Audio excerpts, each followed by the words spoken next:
As paz, igreja. Família Restauração. Acho que você já ouviu aquela frase, né? O amor é cego, não é? Realmente é. Eu perguntei à minha esposa, eu tô bonita agora com esse cabelo? Ela fez, tá. Eu pensei. Mas ela não mente, né? Então eu volto frente. É Mateus? Mateus, bota aí 1 Pedro 5:8.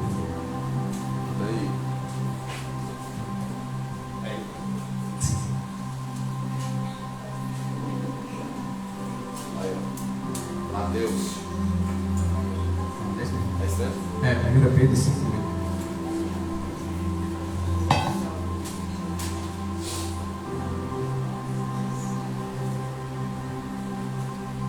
Sim, vamos lá. Estejam alertas e vigiem. O diabo, o inimigo de vocês, anda ao derredor como um leão, fugindo e procurando a quem possa devorar. Passa o próximo aí. Aí, resistam-lhe, permanecendo firmes na fé, sabendo que os irmãos que vocês têm em todo o mundo estão passando pelos mesmos sofrimentos. É só esse versículo mesmo. Pessoal, vi aqui uns pontos interessantes que eu queria falar para vocês. Primeiro ponto: as suas cicatrizes irão ajudar pessoas que estão passando pela mesma tribulação.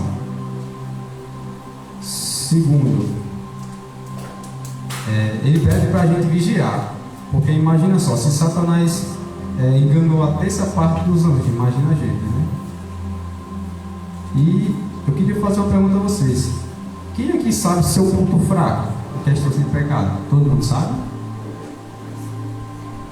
A gente sabe que existem vários pecados, né? Tem muitos pecados. Só que vai ter algum pecado que às vezes você diz: caramba, isso aqui, Senhor Jesus, ajuda aqui. Porque assim, se você sabe, glória a Deus, como a palavra diz, vigie 100%. Agora, se você não sabe, você tem que vigiar em dobro, porque ele só vai tentar naquilo que é seu ponto fraco. Por exemplo, eu não bebo. Nesses anos todos eu nunca vi alguém me chamando assim para beber, porque eu sei de Jesus. Ninguém me chamava, eu não ali tomar em nenhum momento. E como o testemunho que o pastor falou, de um crente que bebia 24 horas, Satanás só tentava nisso porque era o ponto fraco dele, não era, pastor? Hoje ele não é mais, né? Muito da história, mas era o ponto fraco dele. Vou te mostrar algumas perguntas aqui que Satanás ele gosta de falar na sua mente, e às vezes você acredita achando que é Deus. Olha só o primeiro: não precisa ir para a igreja, você é a igreja. Aí Isaac, bota aí em Hebreus 10:25. Isso é Satanás afirmando: não precisa ir para a igreja, você é a igreja. Aí, ó, não deixemos de reunirmos como igreja, segundo o costume de algum. Traduzindo, igreja são membros, você tem que se juntar, você é dentro do Espírito Santo. E geralmente Satanás diz: não vá para a igreja, não, você é a igreja, não precisa. Então é uma mentira muito grande dele. Outra pergunta aqui no caso: não precisa ir na quarta-feira orar, você está cansado, ore sozinho mesmo, na sua casa. Aí você faz, né? Chega em casa, aí pega o celular, dá 7, 8, 9, 10, ixi, meia-noite, vou dormir, vou ler aqui a Bíblia e orar. Aí cadê a 2 horas de oração que vocês querem fazer em casa, que é para fazer aqui na quarta-feira? Não é verdade? Aí, outra mentira que ele diz: não vá para a célula não, suas reuniões são mais importantes, seu lazer é mais importante. Vá não, deixa lá, você já vai no domingo? Ah, tá certo, deixa eu te acreditar, né? Outra: não precisa falar com seu pastor não, isso é normal, você é homem, você tem essa necessidade, você precisa daquilo, então faça, não fala com ele não. Outra mentira grande. Para você ter noção do que essas mentiras de Satanás podem causar na sua vida. Olha só, pessoal, uma conta rápida aqui, ó. Culto de quarta-feira, 2 horas. 2 horas de culto, né, para na quarta-feira? Aí célula, 2 horas. No caso, não fala demais, não fala demais 3 horas, uma coisa assim. Aí culto de domingo, 2 horas. Isso no caso dá quantas horas de palavra você se alimentando? 6 horas de palavra, né? 6. Aí na semana que você está sendo alimentado pelo mundo mesmo, vamos dizer assim. Sabe quantas horas é que está sendo alimentado por coisa do mundo, não pela palavra? 161 horas. Isso não é uma desvantagem dele, não. Você se alimenta da palavra 6 horas e pelo mundo você se alimenta 61 horas, tipo redes sociais, resenha, isso e aquilo. Acho que você deve estar pensando, mas pera aí, Gaioto. Eu passo 1 hora em casa orando. Quando eu chego em casa, tá bem, então vamos botar aqui 7 horas, né? 7 horas se alimentando da palavra. Quantas horas sobra? 155 horas. Ainda é justo. Você não acha que fica mais fácil de você ser enganado do que não ser enganado? Aí vem aquelas frases na sua mente e diz: rapaz, é mesmo. Não, hoje não, estou cansado. Vou falar com o pastor, não. Não precisa não. Aí eu prestei atenção. Sabe qual é o maior erro da gente? É de não falar com o pastor. Naquele seminário das ovelhas, ali foi muito interessante, porque as ovelhas têm um comportamento que a gente tem. Eu não sei se a gente limita ela ou se ela limita a gente. A ovelha, ela não consegue andar só. E tem cristão, não, preciso de pastor não, preciso de igreja não. Então é bode. E Jesus disse que veio separar o quê? O bode das ovelhas. Está entendendo? Então, nosso maior erro, a gente pensa isso, tem dúvida se é pecado ou não, o que é que faz? Vou fazer, acho que não, vou pegar o pastor não, o pastor já tem muito trabalho, já tem muita coisa para fazer, não vou fazer não. Então, aí faz. Aí faz. Aí não vem mais na quarta, não vem mais na cela, vem só no domingo. 2 horas para enfrentar 150 horas de coisa do mundo. Ficou justo ainda agora? Só 2 horas de se alimentar da palavra para receber 155 horas de coisa do mundo? Aí o que acontece? Se não aconteceu alguma revelação, alguma coisa divina, ou se o pastor não prestar atenção, o que acontece? Não vem mais no domingo. Aí se não vem mais no domingo, para voltar para trabalho. Irmão, acho que você deve estar perguntando. Eu acho que você está exagerando. Não tem condição não. Mas não, pessoal. Eu passei por isso aqui.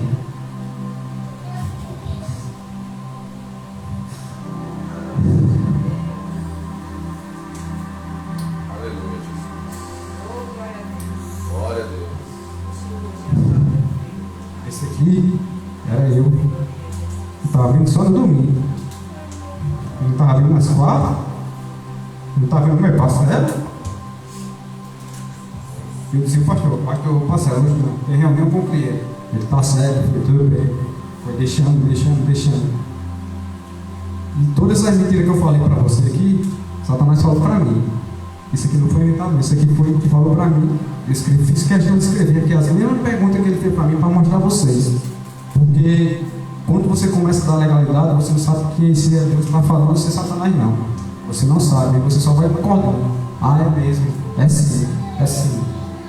Sabe como é que eu descobri que eu estava nesse caminho errado? Quando teve aquele evento dos gringos, que teve oração de libertação. Sabe o que aconteceu lá, pessoal? No primeiro dia veio essa voz na minha mente, desse jeito: não vá para esse evento, não presta, não vá, tem muita gente. Eu fiz: caramba, mas que eu não vou não. Mas espera aí, quando eu era do mundo ia para a festa, porque eu não vou para um evento cristão. Aí eu fui. Quando cheguei lá, já cheguei atrasado. Quando eu cheguei lá atrasado, o pessoal lá do evento disse: eu estou precisando de pessoas que se voluntarem para carregar o pessoal quando for se manifestar com o demônio. Eu dei meu nome. Quando eu cheguei lá, no primeiro dia foi eu e outro rapaz, eu não conhecia ele. No primeiro dia que eu carreguei uma pessoa lá que caiu demoniada, na hora da oração lá de libertação, que eu entrei lá da beira que estava ali na rosa, eu senti uma pressão tão grande que parecia que tinha me apertando assim, e eu ficando sem ar. Aí eu olhei para o irmão e falei: você está sentindo alguma coisa, irmão? Ele fez: a energia está muito pesada aqui. Eu fiz, tá. Quando a gente saiu, foi aliviando. Isso no primeiro dia do evento. Fui para casa. Quando eu fui no meio do caminho, eu comecei a cair no chão. Eu fiz, Elisiane, segura-me. Segura-me, como? Desculpa, pessoal, que eu sou feito para chorar mesmo. Eu falei, Elisiane, segura o menino. Eu tô meio tonto. Eu acho que eu disse assim, eu acho que é fome, alguma coisa assim. Aí a gente foi para casa, voltou normal. Irmão, quando foi no último dia que eu dei meu número para levar o pessoal carregando que estava sendo demoniado, o rapaz fez desse jeito. Quem sentiu um mal-estar na barriga, uma tutora, vem aqui para frente, bota a mão na cabeça e vem orar. Olha só o que vem na minha mente. Não vá não, você é cheio do Espírito Santo, você não precisa não. Aí eu veio isso, eu fiz, é verdade. Aí eu fiz, mas eu não estou sentindo o que ele está dizendo, então eu vou. Eu fui lá para frente, aí eu vi o pastor Jesus, falei, pastor, chega que ora por mim. Quando ele orou, eu caí no chão. Eu não conseguia nem abrir os olhos. Nesse dia, quem me carregou foi Isaac. Ele me carregou lá na tenda. Eu comecei a gritar, não sabia porque eu estava gritando. Eu não conseguia abrir os olhos. Eu não conseguia. E quando o homem lá estava tirando o demônio de mim, eu sentia aquele negócio furando assim, saindo dentro de mim. Quando eu sentia aquele que saiu, eu ainda não conseguia olhar nos olhos dele. O homem tinha tanta presença de Deus que eu não conseguia olhar nos olhos dele. Eu fazia assim, baixar a cabeça. Aí, naquele dia, eu vi que o mundo espiritual é real. A gente diz que acredita, mas não acredita não. Você só vai acreditar quando você passar pessoalmente. Quando você vê com os seus olhos, quando você sentir. Se você ainda não passou, peça a Deus para passar um momento de sobrenatural com Ele. Aí, quando Ele tirou, ele conversando comigo, ele disse desse jeito. Eu desabafei com ele, eu disse qual era o pecado que eu tinha cometido. Ele fez, irmão, é o seguinte, isso aqui não é para sua vergonha não. Isso aqui é para glorificar o nome de Deus e você ajudar outras pessoas com a mesma situação. Glória a Deus. Glória a Deus. Aí isso é tanto verdade que já duas pessoas veio desabafar comigo com o mesmo pecado que eu tinha. Eu disse, eu entendo você, irmão, eu passei por isso. E tem como vencer. Eu contando o testemunho, o pessoal ficou de boca aberta, foi, meu filho, foi. Quando a gente dá legalidade a Satanás, você não sente ele entrando na sua vida, mas você sente ele saindo. É tanto que eu passei muito tempo e achar que está cheio do Espírito Santo, mas não, estava com demônio. Se você dá uma legalidade, ele vai entrando aos poucos. Como diz ali em 1 Pedro, Satanás anda de redor, ele fica de redor de você e o Espírito Santo. Quando você diz não, o Espírito Santo fica mais perto de você, ele se afasta. Mas quando você diz sim ao pecado, ele se aproxima e o Espírito Santo se afasta. Por isso que você não consegue escutar mais o Espírito Santo. E o que eu aprendi, a gente tem que falar com o pastor.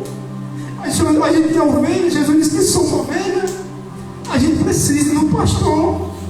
O meu erro não foi chegar para o pastor e dizer, pastor, eu estou fazendo isso, isso e isso. E eu acho que é certo. Ele teria me repreendido, teria dado certo, mas não falei. Passei esse tempo todo.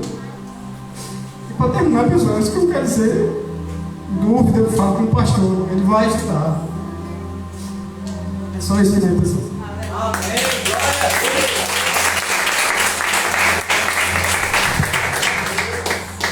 A Bíblia diz que Jesus contou 3 parábolas. A parábola da moeda, a parábola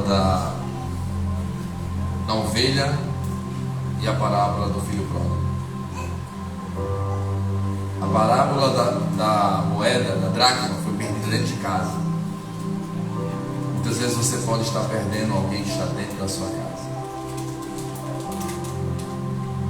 A Bíblia diz que quando a mulher tinha perdido aquela dracma, revirou toda a casa e ela encontrou, ela celebrou, porque ela disse, aquilo que eu tinha perdido hoje foi encontrado. Eu me alegro com o testemunho deste irmão, porque tudo aquilo que nós ministramos e pregamos e dizemos e aconselhamos, bom, o caminho é esse, faça assim. E às vezes a pessoa diz, não, tá, argumenta. Aqui é uma prova, queridos, que nós pregamos a palavra, e a palavra ela se cumpre. Queira ou não você, mas ela vai se cumprir. Amém. Mas eu me alegro na vida deste homem de Deus, porque ele tem sido um arauto do Senhor. E eu quero que você se levante, toda a igreja fique de pé, e nós vamos orar por ele, porque eu creio que Deus vai usar muito ele daí. Uma frase que eu sempre guardo no meu coração: a nossa vida é marcada por recomeços, e ele está recomeçando. E eu creio que coisas novas Deus está trazendo sobre ele, sobre a sua casa, em nome de Jesus. Você crê nisso? Tira sua mão para cá. Senhor, nós agradecemos a Deus pelo que o Senhor tem feito em nossas vidas. O Senhor tem feito, ó Deus, abundantemente, nos trazendo a oportunidade de vermos o melhor. Nós alegramos na vida do teu servo, porque hoje ele está aqui com um conquistador, um vitorioso, alguém que entendeu a palavra, alguém que está vivendo um tempo, eu posso dizer, de restauração, de novos começos. E eu me alegro, Senhor, e eu creio que o céu nesses dias tem estado em festa, porque aquilo que estava perdido foi encontrado. E não há nada maior, porque a palavra do Senhor nos mostra que o único momento que tem festa no céu é quando uma alma se rende diante do Senhor. E nós nos alegramos em Jesus na vida dele. O Senhor use poderosamente. Eu creio que esse homem será um eleito, já é um eleito do Senhor, mas será de maneira abundante. Visões, entendimento, sabedoria da palavra, dons espirituais, conquista de almas. Eu creio, Deus, que o Senhor o levará para lugares a qual ele nem imagina, porque o Senhor tem planos específicos para a vida dele, e nós seremos testemunhas do poder do Senhor. Em nome de ti nós te agradecemos. A igreja diz amém. Amém. Deus abençoe, meu filho, em nome de Jesus. A igreja pode sentar. Quantos estão alegres, digam amém. Amém. Diga para o seu irmão do lado, diga, irmão, Deus é bom. Diga para o irmão, Deus é bom. E o diabo não presta. O diabo não presta. Quando ele pensa que ele está ganhando, ele está só imaginando. Porque vem Deus e muda a história. Deus muda a nossa história. Você crê nisso? Aleluia, aleluia. Eu quero que você pegue a sua Bíblia e abra em 2 Coríntios capítulo 4. 2 Coríntios capítulo 4, a partir do verso 1. Há uma palavra poderosa. Diga para o seu irmão do lado assim: meu irmão, Deus tem uma palavra poderosa para você. Deus tem uma palavra poderosa. Em nome de Jesus. Eu creio que Deus vai falar poderosamente ao seu coração nesse dia. Assim como Ele já tem ministrado, através da palavra de prosperidade, através do testemunho do servo do Senhor. Eu creio que mais uma vez Deus vai trazer autoridade naquilo que Ele tem para você. Aleluia! Há uma presença de Deus muito forte nesse lugar. Você crê nisso? Aleluia, aleluia. Se você se mover, você vai entender isso. 2 Coríntios capítulo 4, verso 1 ao 6 diz: portanto, visto que temos este ministério pela misericórdia que nos foi dada, não desanimamos. Podemos desanimar. Antes, renunciamos aos procedimentos secretos e vergonhosos. Não usamos de engano, nem torcemos a palavra de Deus. Ao contrário, mediante a clara exposição da verdade, recomendamos a consciência de todos diante de Deus. Mas se o nosso evangelho está encoberto para os que estão perecendo, desculpe, irmãos, para os que estão perecendo e que está encoberto, o Deus desta era cegou o entendimento dos descrentes, para que não vejam a luz do evangelho. Olha que coisa poderosa, da glória de Cristo, que Deus. Mas não pregamos a nós mesmos, mas a Jesus Cristo, o Senhor.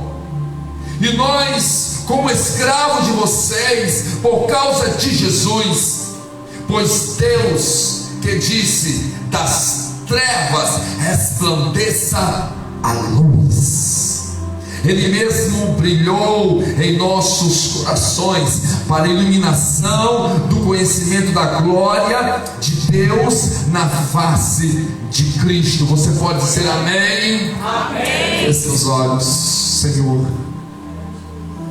Que nessa noite, ó Deus, a palavra, mais uma vez, ela possa penetrar em juntas e medulas, e possa trazer neste momento, ó Deus, cura, possa trazer libertação, possa trazer força, possa trazer, ó Deus, aquele que está morto possa ressuscitar, aquele que está preso possa ser livre, aquele que está tomado, ó Deus, de medo possa ser tomado de encorajamento. Eu creio em nome do Senhor que esta cidade está prestes a viver um grande avivamento. Mas esse avivamento ele só vai acontecer quando estivermos em chamas, quando estivermos em vida, quando estivermos entronizados e entendendo aquele que nos move, que é o Senhor.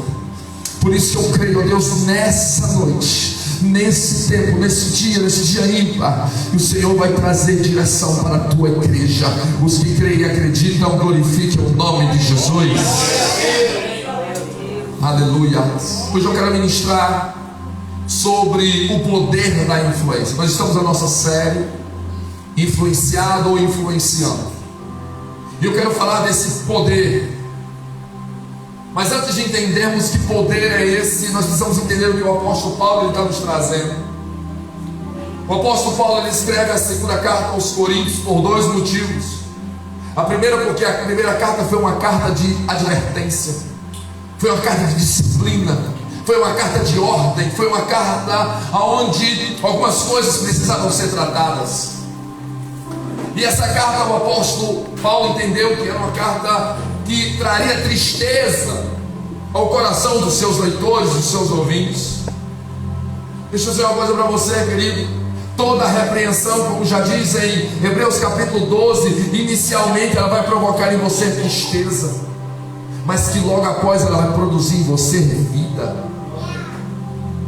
O apóstolo Paulo ele manda essa carta, a primeira carta, para dizer: irmãos, vocês não podem andar da forma que vocês estão andando em divisão, vocês estão vivendo de maneira que estão. Havia um caso muito sério, que foi um filho de um pai que teve um caso com a esposa do pai, ou seja, a madrasta. Eles estavam administrando mal a Santa Ceia, eles estavam administrando mais os dons do Espírito. Havia muita confusão dentro da igreja, e o apóstolo Paulo repreende aquela igreja. Mas aqui na segunda carta ele diz assim: olha, irmãos, todo arrependimento, toda palavra ela produz em você uma tristeza.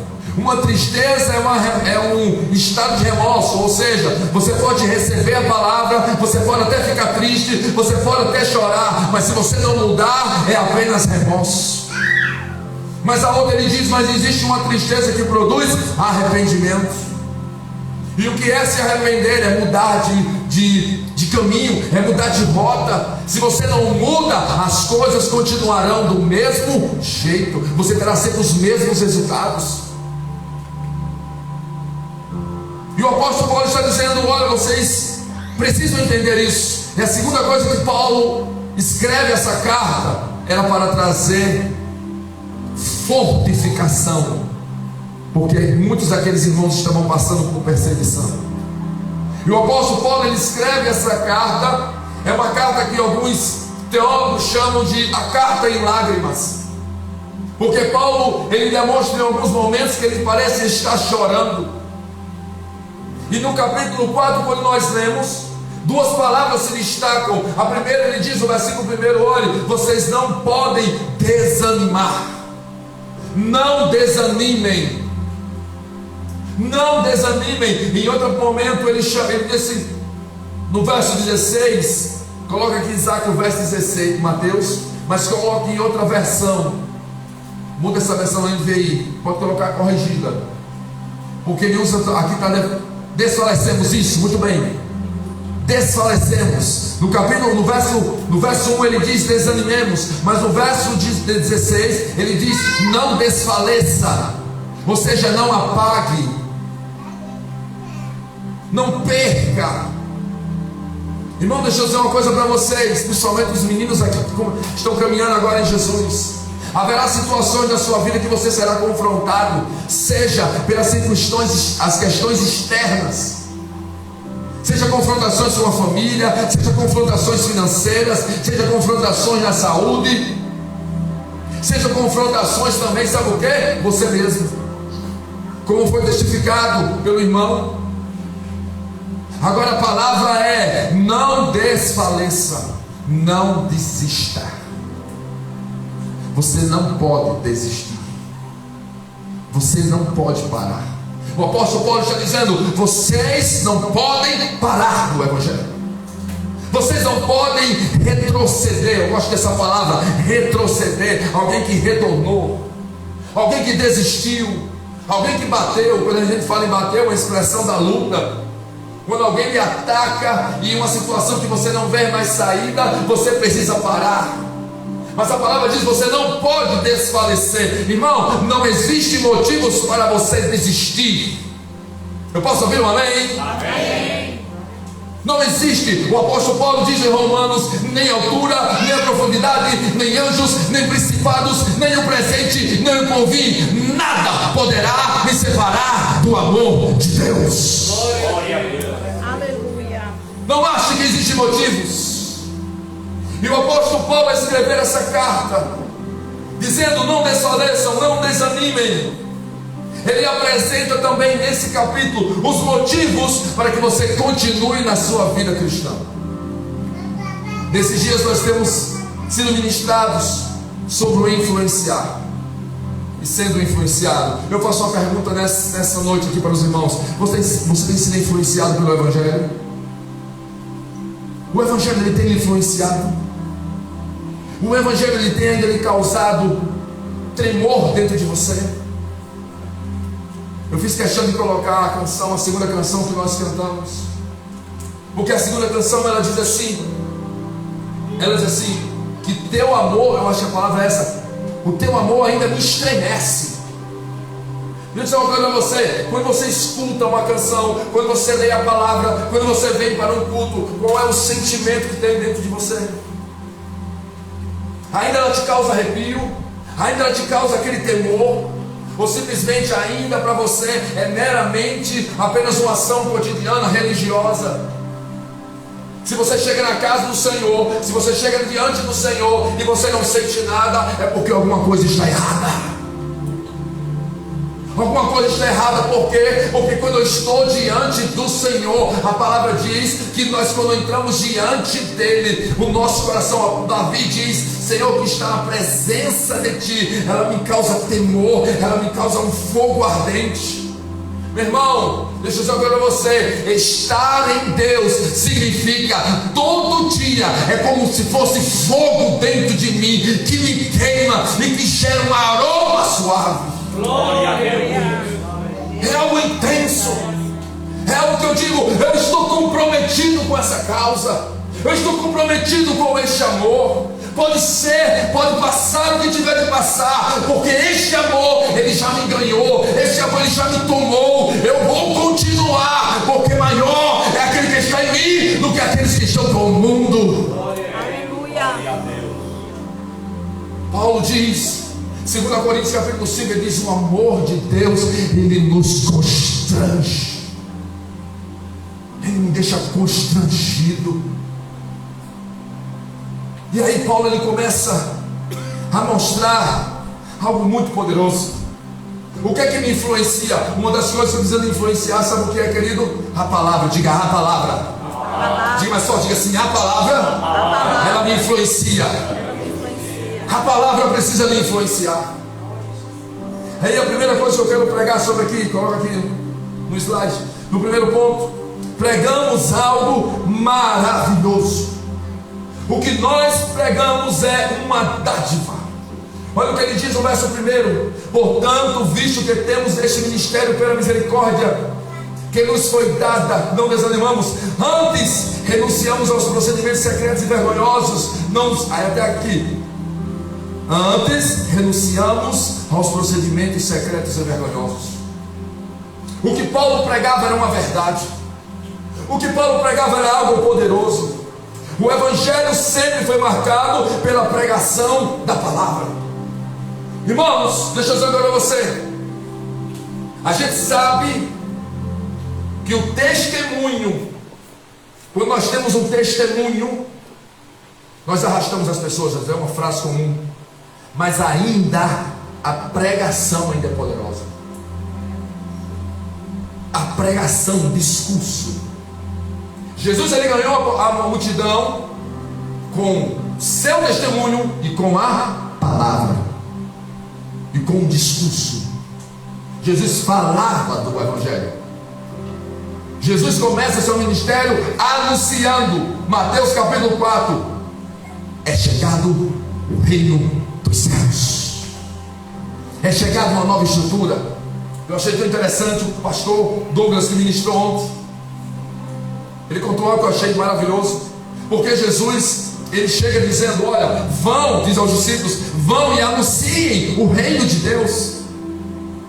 Porque naquela época, para que eu pudesse mudar, imagine só, vamos criar aqui uma situação. Quando o reino queria tomar outro reino, a primeira coisa que ele fazia, isso era na época dos impérios, eles mandavam emissários àquela cidade ou àquela região. E quando eles chegavam naquela região, eles começavam a apresentar a cultura do reino que era deles. E na medida que eles iam influenciando, aquele novo ia causando as mudanças necessárias. Quando Jesus ele viu os discípulos, assim: vocês estão sendo emissários, vocês estão entrando nas casas, vocês estão entrando nas cidades, e vocês vão levar uma estrutura. Não é a estrutura desse mundo, não é a estrutura humana, mas é a estrutura do céu. Vocês vão chegar lá, se eles te receberem, leve a paz. Se eles não quiserem, retenha a paz. Vá e cumpra a missão e diga que o reino de Deus é chegado sobre a terra. Aleluia. O reino chegou. Esse era o evangelho. Esta era a boa notícia. Quando nós falamos da palavra de Deus, entendemos que esta palavra, ela é tão poderosa que ela gera cura, ela gera libertação. Todo aquele que recebe a palavra, ele tem uma nova vida. Isso quem garante não sou eu, nem a igreja da restauração. Isso quem garante é o Pai Celestial, através do seu Filho. Aleluia. Não existe alguém que não tenha recebido a palavra e a sua vida não seja transformada. Mediante a palavra as coisas foram criadas, pessoas foram chamadas, alianças foram edificadas, pessoas curadas, libertas e principalmente convertidas ao poder do evangelho. Aleluia. Você está aqui por causa da palavra. Você foi convertido por causa da palavra. Alguém ministrou a você porque entendeu a palavra. Diga para o seu irmão do lado assim: meu irmão, diga para ele forte, meu Deus, meu irmão, você está aqui por causa da palavra. Aleluias. A palavra é vista no mundo espiritual como uma espada. Escute, a palavra é uma espada. Hebreus diz que a palavra ela entra nas nossas juntas e medulas, na divisão da alma e do espírito. Meu Deus. A palavra de Deus é a única que ela penetra dentro de você. Ela não mata você, ela mata quem está dentro de você. A palavra é a única que, em vez de tirar a sua vida, ele dá vida. Aleluia. A palavra é a única ferramenta que cala a boca de Satanás. Efésios capítulo 6 diz que nós precisamos ter o escudo da fé, mas a espada da palavra, porque o ataque contra principados, potestades e demônios é através da palavra. Se você tem a palavra, o inimigo não tem autoridade sobre você. Se você tem a palavra, ele tem que bater em retirada. Se você tem a palavra, você tem a conquista, porque é pela palavra que nós vencemos. Jesus repreendeu Satanás pela palavra.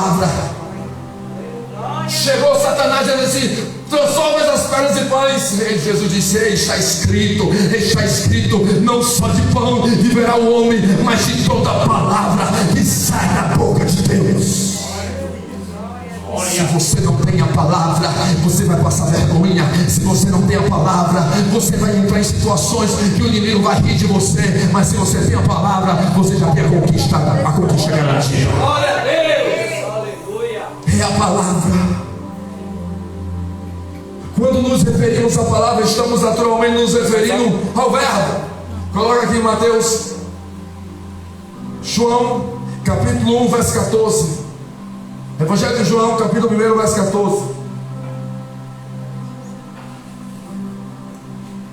Olha o que diz: aquele que é a Palavra. tornou-se carne e viveu entre nós. Quem é a palavra? Jesus. Quem é a palavra? Jesus. Jesus é a palavra. Ele é o verbo. E o verbo estava desde o princípio. Quando você fala de Cristo, quando você fala de Jesus, não há inferno, não há arguilhão que possa parar. Porque a palavra é o verbo, é aquilo que é externado do céu para a terra, tem que parar. A gente estava voltando no carro no Natal, e a gente estava cantando aquela canção do Jump, né? Somos jovens em unidade, multiplicando, poder para... Aí tem uma parte que fala dos grilhões, né? Em unidade, multiplicando, poder para conquistar. Vamos saltar muralhas, romper os grilhões. Veja bem, como é que um jovem vai conseguir romper um grilhão? O que é um grilhão? O grilhão é uma ferramenta que penetra, te deixa preso, que te fere. A única forma de você vencer um grilhão é pela palavra. A palavra, ou seja, Jesus Cristo. Se você não tem Cristo, se você não tem o Senhor firmado em seu coração, significa que as coisas do mundo irão influenciar. Paulo expõe que pregar a palavra significa não apenas um privilégio, mas algo maravilhoso, dado por Deus como um presente que devemos influenciar com a palavra. Escute, falar da palavra não pode trazer vergonha. Falar de Jesus não pode ser um motivo de vergonha. Deixa eu perguntar uma coisa a você: quando foi a última vez que você falou de Jesus para alguém? Quando foi a última vez que você falou de Jesus para alguém? Quando foi a última vez que você falou de Jesus para alguém? Eu não vou falar não, porque eu tenho que me guardar. Eu quero que as pessoas adivinhem que eu sou crente. Vamos parar com isso. Isso é uma mentira de Satanás. É outra mentira. As pessoas têm que adivinhar. Mentira de Satanás. Era você tem que estar lá: eu sou crente em Jesus Cristo. E eu digo mais para você: entrega a tua vida ao Senhor, confia nele, e o mais ele fará. Glória a Deus. As pessoas precisam saber que você tem Jesus. As pessoas precisam entender, elas têm que ficarem conformadas, porque você tem a palavra. É interessante, a pessoa pode ser que ela não entenda que você tem a palavra, mas quem está dentro dela sabe que você tem a palavra. Eu estava dizendo esses dias, quando Jesus está atravessando, ele vai para a região de Gadara, e ele pega o barco e vai com os discípulos. O texto diz que ele está atravessando o mar da Galileia. Alguns sabem que o mar da Galileia, na verdade, não é um mar de extensão, como nós conhecemos o Atlântico e as praias, não. Ali é um lago, ali é um rio.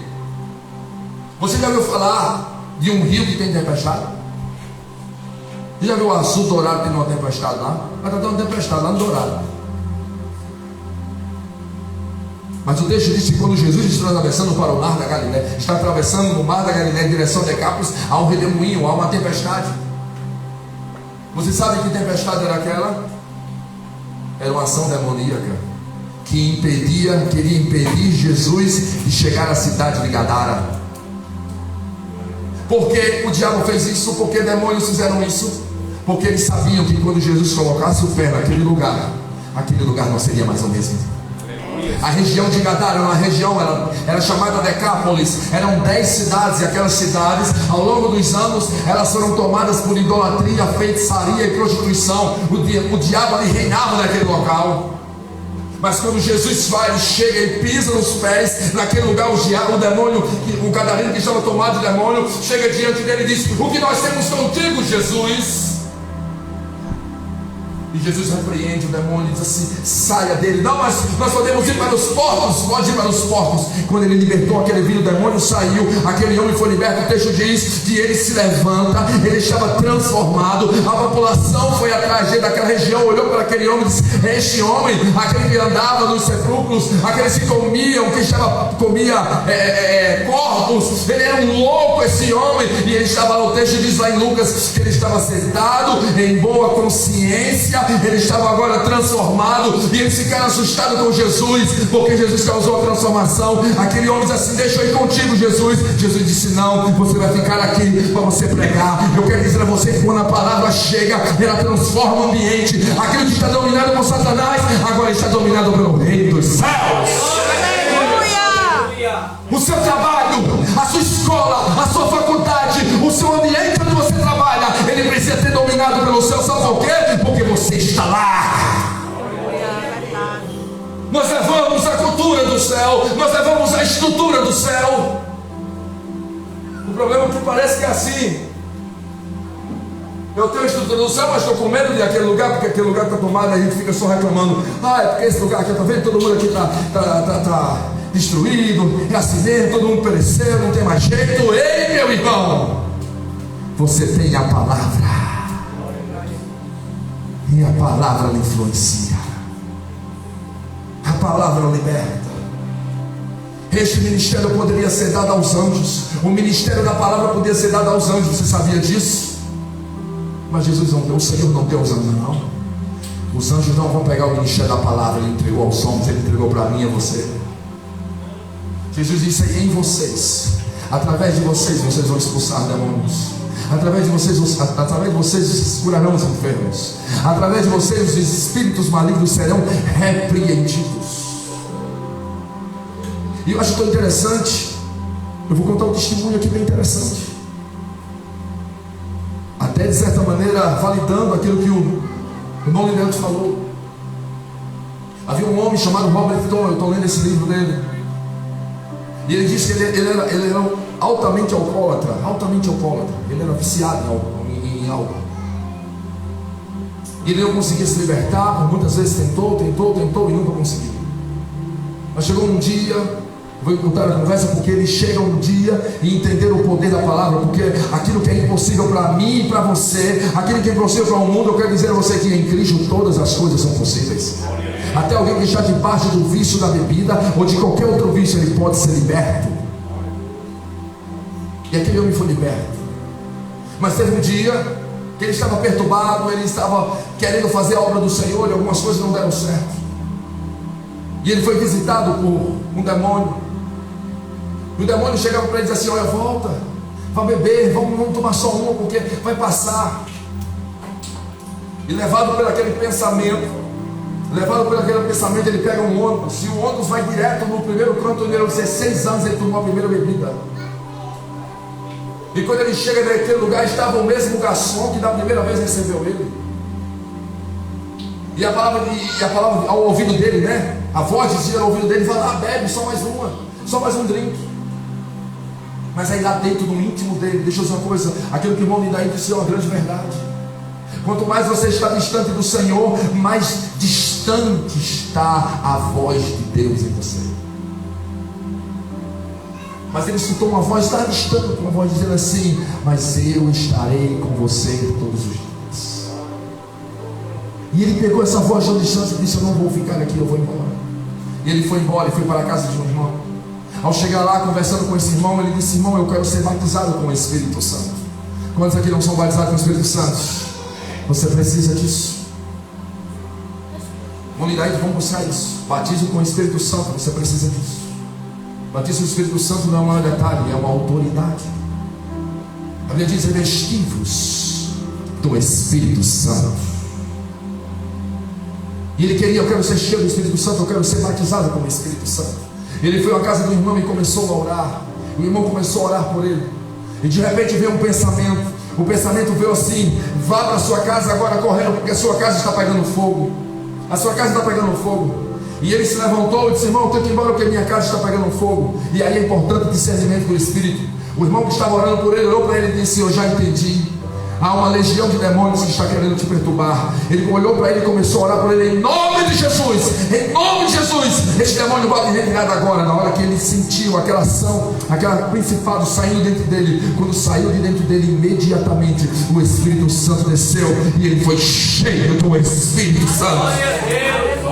Talvez você esteja aqui e o pensamento dizendo: vai embora, vai para casa, a hora não passa, é 15 minutos, falta 10 minutos. Ou então, antes de você vir assim: meu Deus do céu, porque ir para a igreja? Deixa eu só falar para você: isso não é de Deus, isso é demônio. Repreenda isso, não aceite isso. Estar na casa de Deus é o seu lugar, aqui é seu lugar, aqui tem direção, aqui tem vida, aqui tem fôlego de Deus. Aleluia.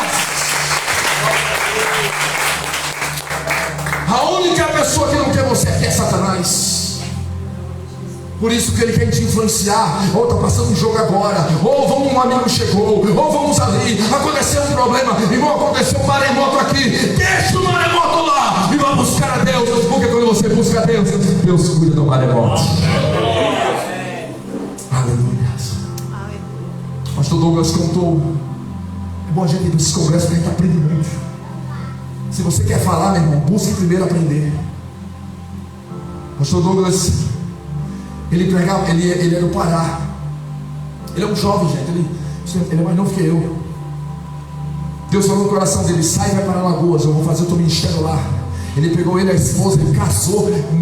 Poucos meses ele foi enviado para lá. Quando ele chegou em Alagoas, começou a trabalhar, chegou ele e a esposa, ele não conhecia ninguém. Começou a fazer a obra do Senhor, Ele disse que um dia a mãe dele liga e disse: meu filho, teu pai está doente, teu pai fez uma cirurgia, e na hora que o médico fez a cirurgia, ficou uma agulha dentro do corpo dele, e quando essa agulha começasse a se movimentar, ele batia, ele se bate igual um boi no matadouro.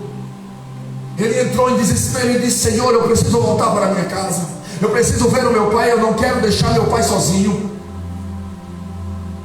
Deus falou para ele: você não vai. Como assim, Senhor? Eu não posso ir. Você não vai. Porque se você entende o meu chamado, se você entendeu aonde eu te chamei, para onde eu quero te conduzir, deixe lá. Eu vou cuidar do seu pai, mas você precisa cuidar das minhas coisas. E ele disse que o pai dele foi curado. Ele não precisou ir lá. Deixa eu dizer uma coisa para você, querido. Quando você foca nas coisas de Deus, quando você foca no propósito de Deus, quando você foca naquilo que Deus está colocando na tua direção: ah, pastor, mas meu trabalho, minhas finanças, minha saúde, minha família. Meu irmão, deixe Deus cuidar das suas coisas. Ele vai cuidar melhor do que você. Aleluia. Aleluia. Por isso nós acreditamos naquilo que pregamos. Esse é o nosso ministério, essa é a mensagem que nós temos. Segunda coisa, não somos impostores. Observamos aí no verso 2 ainda, quando ele diz assim: ao contrário, mediante a clara exposição da verdade, recomendamos a consciência de todos diante de Deus. Escute, a pregação tem a ver com discurso, tem a ver com oratória, com conhecimento. Nossa pregação consiste na palavra de Deus. O que é que nós pregamos, queridos? A palavra. Isso significa que aquilo que pregamos está na Bíblia. Meu irmão, no Evangelho não tem achismo, não tem a sua opinião. Pastor, porque na minha opinião, sua opinião e nada é a mesma coisa. Minha opinião, o meu achismo e nada é a mesma coisa. É o que a palavra diz. E a palavra também não é de não é de particular interpretação. Ela não se adapta a você, você tem que se adaptar a ela. Ah, mas a Bíblia é muito difícil de seguir. A Bíblia não é difícil de seguir. É porque a Bíblia exige de você humildade. Fala para o teu irmão do lado aí: recebe, querido. A Bíblia exige de você humildade.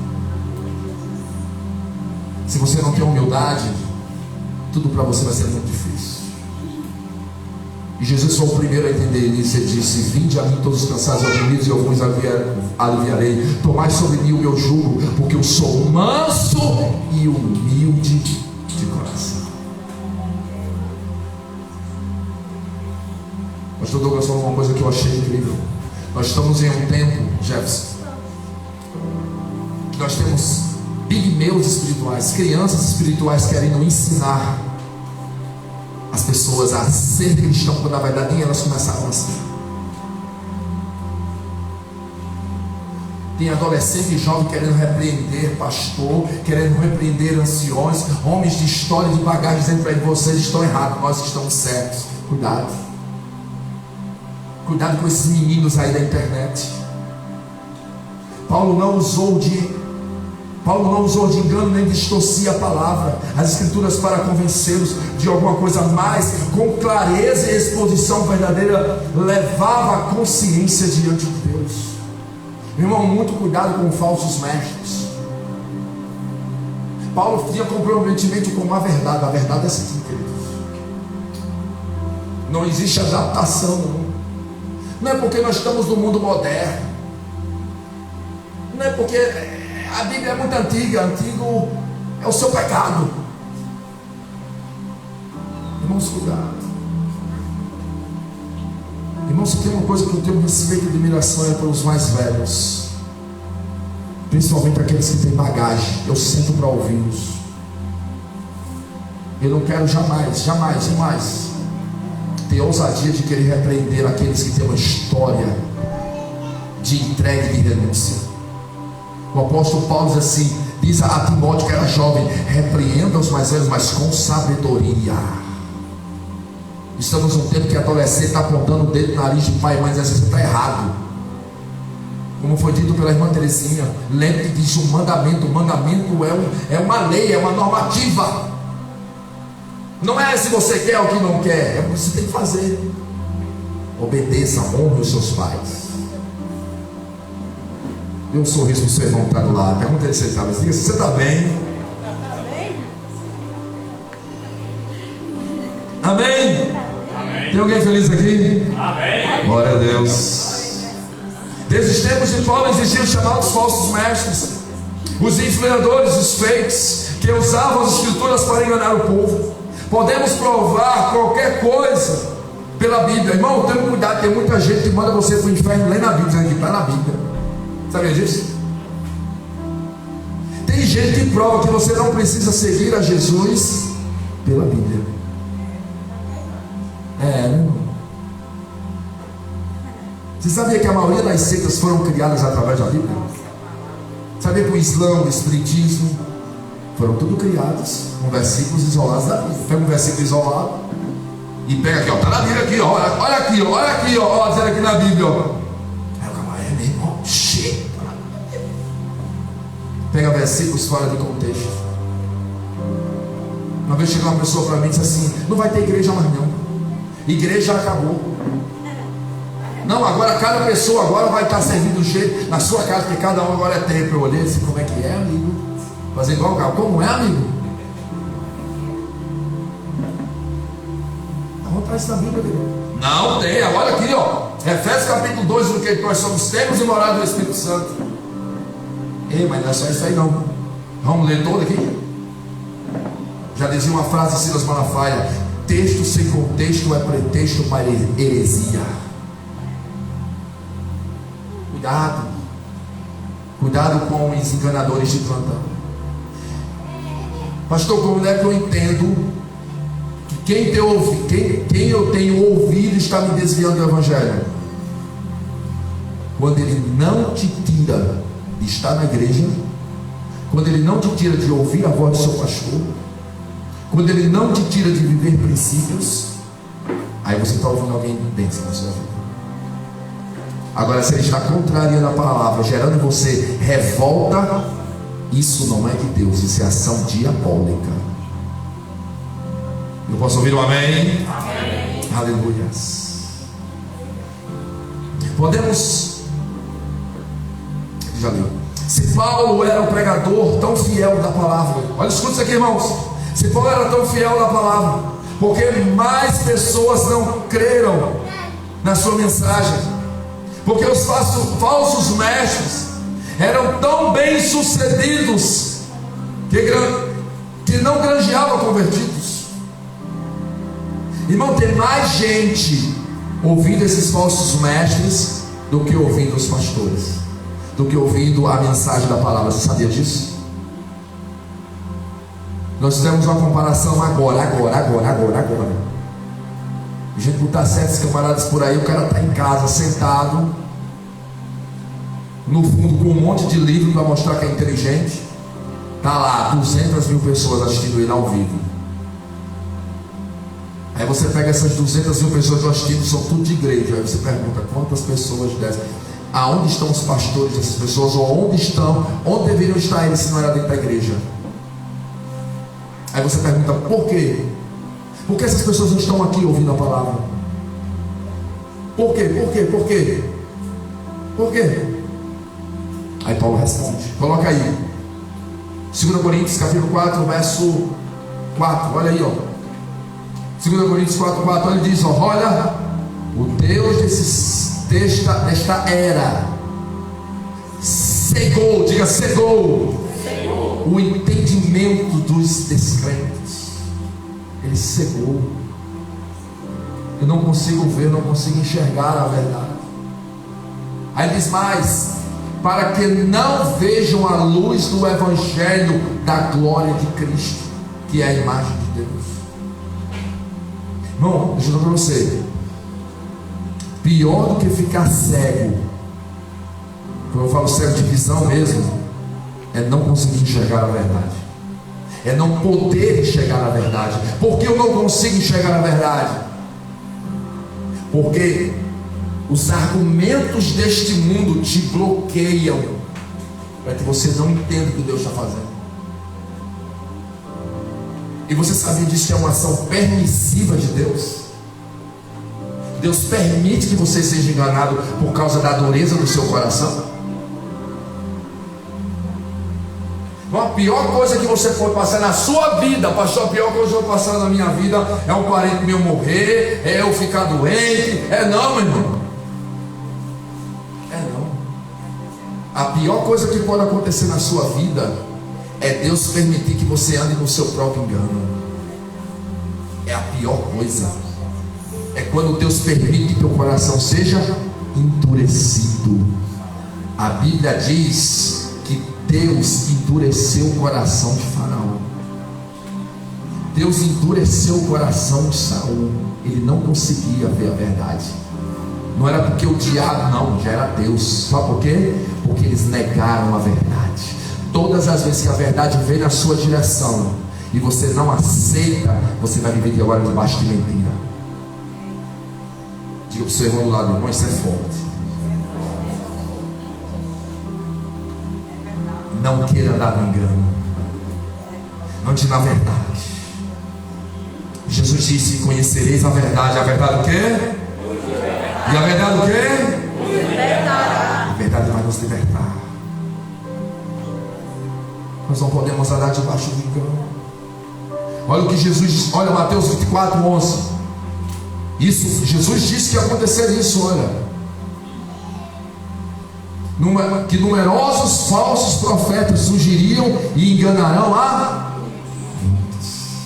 muitos serão enganados pelos falsos profetas. O que é um falso profeta? É aquele que distorce a palavra apenas para lhe agradar, apenas para satisfazer a vontade do seu nível de pecado. Deixa eu só contar para você, queridos. A palavra de Deus é como um processo cirúrgico. Para você ser curado, você tem que ser cortado. Quem aqui já foi operado de apendicite? Quem já foi? Uma Terezinha. Apendicite, eu não sei com detalhes, mas eu sei que tem o apêndice, né? Ele fica cheio, e chega um momento que ela fica cheia, ela vai gerando muita dor. Só tem uma forma de você parar a dor, é depois da cirurgia. Aí você diz assim, você escolhe a dor que você quer, a dor que